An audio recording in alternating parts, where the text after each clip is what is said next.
Alright, so some better lighting. This is the armature. It looks pretty okay here, but that needs cleaning. So let's see. The manual says you can just wipe this with a cloth.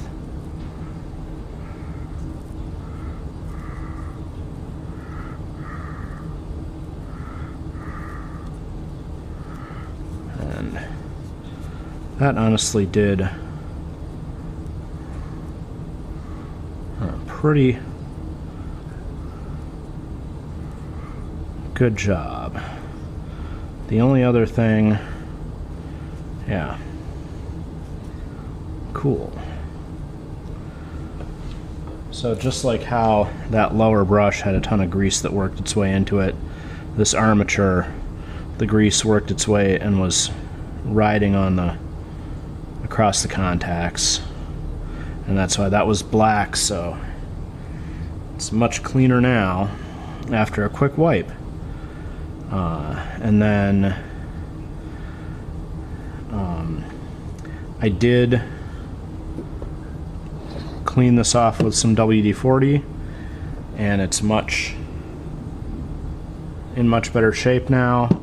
The brushes slide in it instead of getting stuck, and so it just needs to dry a little bit and let the WD-40 kind of dry out of there. WD-40 is not conductive, so you can use it to clean windings and stuff, and it's actually pretty handy sometimes. So, but you do need to let it kind of dry out so it doesn't get like all over the brushes, because you don't want to get grease on the brushes or oil of any kind, really. So yeah, this motor housing is ready to go, and I'm gonna have to use the tail that was on it for the new plug to fix this cut in that plug.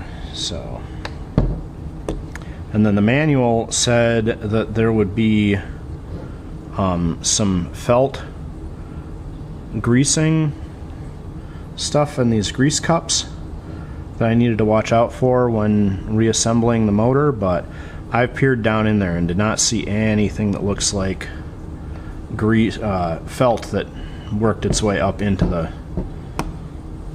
shaft passage or bearings. So I'm going to assume that the felt is worn away enough that it's not touching in there anymore.